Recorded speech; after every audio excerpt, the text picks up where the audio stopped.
बात हो अपराधियों के अपराध की या आपसे जुड़े अधिकार की, महिलाओं के सम्मान की या किए गए किसी भी अपराध की, हम पहुंचाएंगे आप तक हर छोटी बड़ी खबर।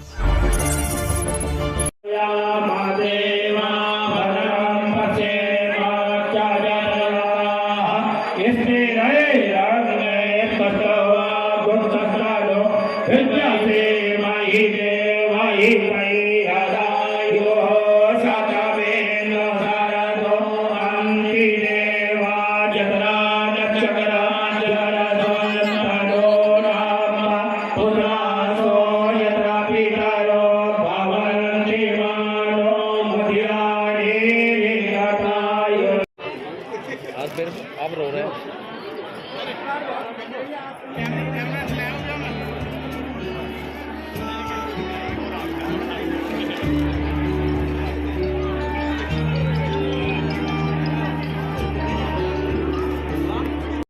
सबसे पहले तो मैं आपका परिचय जानना चाहेंगे, आप अपना परिचय दीजिए। मेरा परिचय डॉक्टर विजयानंद बोधी, नंदग्राम में, दीनदयालपुरी में।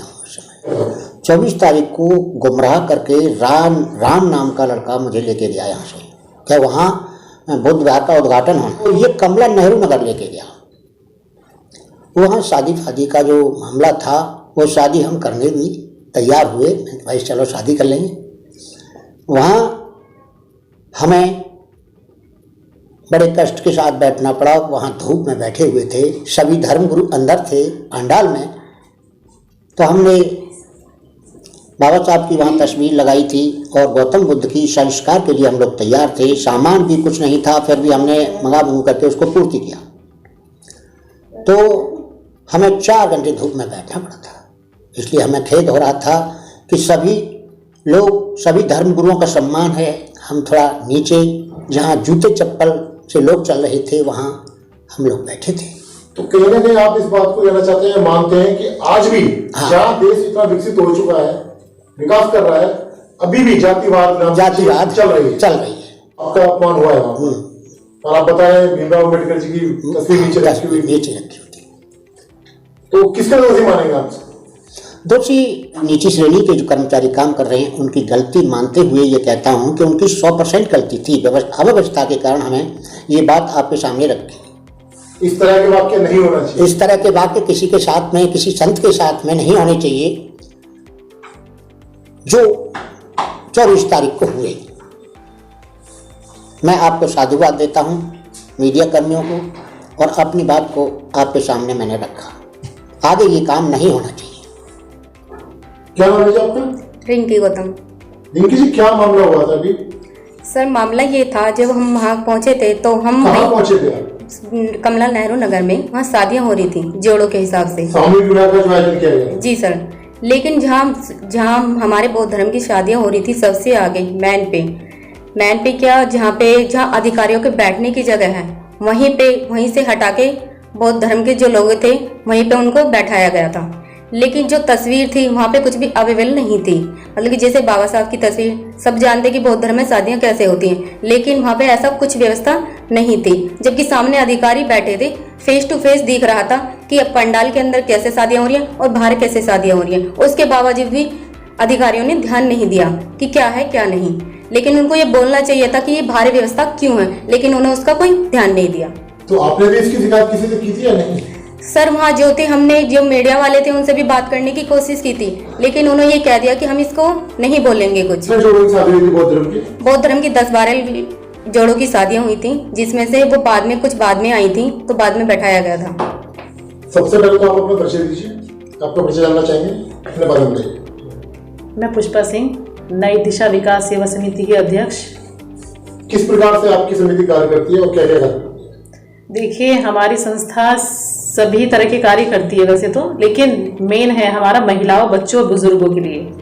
और इसके बाद जो भी महिलाओं पर या किसी पर भी कोई भी अन्याय या किसी भी तरह से कोई भी क्राइम हो रहा है, कुछ भी गलत हो रहा है, हम लोग उसमें सबसे पहले आगे रहते हैं। अभी जो प्रेस वार्ता आपने आयोजित किया आज, जी, किस संदर्भ में की, क्या है प्रॉब्लम? देखिए, ये क्या है कि जो अभी सामूहिक विवाह हुए हैं श्रम विभाग की तरफ से, उसमें हमें एक चीज गलत लगी है कि सब कुछ बिल्कुल अच्छे से किया गया है।